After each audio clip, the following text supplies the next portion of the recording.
ये कहानी fashion blogger Ritika Singh की है, जो अपने प्रेमी के साथ आगरा के ओम श्री अपार्टमेंट में किराए पर रह रही थी। लेकिन एक दिन अचानक से कुछ लोग उसके फ्लैट में घुस आए और उसके प्रेमी को मार पीट कर उसके हाथ पैर बांधकर बाथरूम में बंद कर देते हैं और रितिका को अपार्टमेंट की चौथी मंजिल से धक्का देकर फेंक देते हैं। कौन थे वो लोग और क्या दुश्मनी थी रितिका सिंह से? कहानी बड़ी ही दिलचस्प है, इसीलिए कहानी को पूरा देखिए। फैशन ब्लॉगर रितिका सिंह एक फेमस ब्लॉगर थी। उसके इंस्टाग्राम पर 44.6 हज़ार फॉलोअर्स थे। वो अपने अकाउंट पर फैशन, फूड और ट्रैवलिंग से संबंधित वीडियोस को अपलोड करती थी।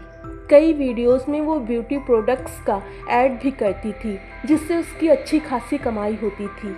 साल 2018 में रितिका सिंह अपने एक फेसबुक फ्रेंड विपुल के साथ आगरा में स्थित ओम श्री अपार्टमेंट में रूम नंबर 404 में किराए पर रह रही थी। रूम का किराया 13,000 था, जबकि बिजली का बिल अलग से देना पड़ता था। विपुल एक शादीशुदा आदमी था। उसकी पत्नी दीपाली एक दंत चिकित्सक थी। उसका 10 साल का बेटा भी था। दीपाली अपने बेटे के साथ विपुल के ही घर में रह रही थी। वो इस बात से अनजान थी कि उसका पति विपुल उसे धोखा देकर किसी और के साथ किराए पर रह रहा है। शुक्रवार की सुबह विपुल और रितिका सिंह फ्लैट में मौज मस्ती कर रहे थे। इधर 10:30 बजे दो महिलाएं अपार्टमेंट के गेट पर आईं। सिक्योरिटी गार्ड मुन्ना ने उनसे उनका परिचय पूछा। तभी वहां पर एक आदमी आ जाता है और कहने लगता है कि हमें रूम नंबर 601 में किसी से मिलना है। उसने अपना नाम आकाश गौतम बताया और अपना नंबर लिखवाकर गेट से एंट्री ले ली। आकाश के साथ दो आदमी और भी थे। एक का नाम चेतन और दूसरे का नाम अनवर था। इसके बाद पांचों ने गेट से एंट्री ले ली, लेकिन वो लोग रूम नंबर 606 में ना जाकर रितिका सिंह के रूम नंबर 404 में अचानक से घुस गए। उन पांचों ने मिलकर पहले तो विपुल और रितिका से मारपीट की। इसके बाद विपुल के हाथ पैर गमछे से बांधकर उसे बाथरूम में बंद कर दिया। अब बारी थी रितिका सिंह की। ऐसा लग रहा था कि असली दुश्मनी रितिका सिंह से ही थी। रितिका उन लोगों से बचने की कोशिश कर रही थी, लेकिन उन लोगों ने रितिका सिंह को पकड़ लिया। इसके बाद पांचों ने मिलकर रितिका सिंह को फ्लैट की चौथी मंजिल से धक्का देकर उसकी हत्या कर दी।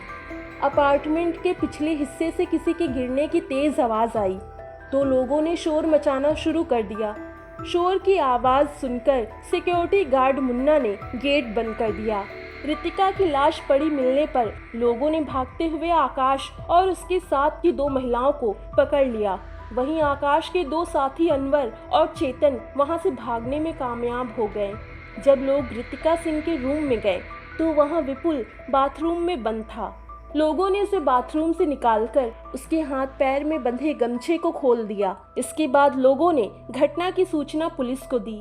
सूचना पर पहुंची पुलिस ने घटना स्थल से साक्ष्य संकलन किया।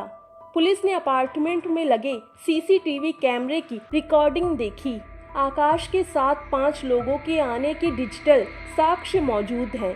रितिका सिंह अपार्टमेंट के पिछले हिस्से में गिरी थी और वहां पर कोई भी सीसीटीवी कैमरे नहीं है, इसलिए फुटेज में ये नहीं पता चल सका कि किसने रितिका सिंह को चौथी मंजिल से धक्का दिया था। अब पुलिस ने पकड़े गए आकाश गौतम से कड़ाई से पूछताछ की। उसने अपनी पूरी सच्चाई पुलिस को बता दी। उसके अनुसार रितिका सिंह और आकाश गौतम दोनों पति पत्नी हैं। आकाश गौतम फिरोजाबाद का रहने वाला था। रितिका सिंह और आकाश गौतम ने परिवार के खिलाफ जाकर प्रेम विवाह किया था। वो दोनों कुछ सालों तक फिरोजाबाद में ही रहे। इसके बाद आगरा में आकर रहने लगे। आकाश रितिका से बहुत प्यार करता था, लेकिन वो कुछ कारणों की वजह से रितिका सिंह को समय नहीं दे पा रहा था। इसका नतीजा ये हुआ कि वो अपने पुराने फेसबुक फ्रेंड विपुल से बात करने लगी। जब आकाश को ये बात पता चली तो उसे बहुत गुस्सा आया और उसने रितिका सिंह से मारपीट की, लेकिन मार खाने के बावजूद भी वो अपने फ्रेंड विपुल से बात करती थी। इसी बात को लेकर आकाश और रितिका के बीच लड़ाई झगड़े होते थे। रोज रोज के लड़ाई झगड़े से रितिका बहुत परेशान हो गई। और उसने आकाश गौतम को छोड़कर विपुल के साथ किराए पर रहने लगी। आकाश रितिका सिंह के दिए हुए धोखे का बदला लेना चाहता था, इसीलिए वो रितिका सिंह के बारे में पता कर रहा था कि वो लोग कहाँ रहते हैं। अब उसने सोशल मीडिया के सहारे पता कर लिया कि वो ओम श्री अपार्टमेंट में विपुल के साथ रूम नंबर 404 में लिव इन में रह रही है। रितिका की हत्या वाले दिन आकाश पूरी प्लानिंग के साथ उसके फ्लैट में गया था। उसने 2 महिलाओं और 2 युवकों अनवर और चेतन को अपने प्लान में शामिल किया। अनवर पेशे से मजदूर था जबकि चेतन डिलीवरी बॉय था। प्लानिंग के अनुसार आकाश बैग में एक रस्सी लेकर आया था। जब पांचों रितिका की हत्या करने गए तो आकाश ने रितिका के रूम में ही अपनी टी शर्ट चेंज कर ली ताकि किसी को शक ना हो। जब उन लोगों ने रितिका सिंह को फ्लैट की 4थी मंजिल से फेंका था तब अनवर और चेतन आकाश और रितिका का फ़ोन लेकर वहां से फरार हो गए थे। आकाश गौतम से पूरी कहानी सुनने के बाद पुलिस ने अनवर और चेतन को भी ढूंढकर गिरफ्तार कर लिया। इसके साथ ही उन दोनों महिलाओं को भी गिरफ्तार कर लिया।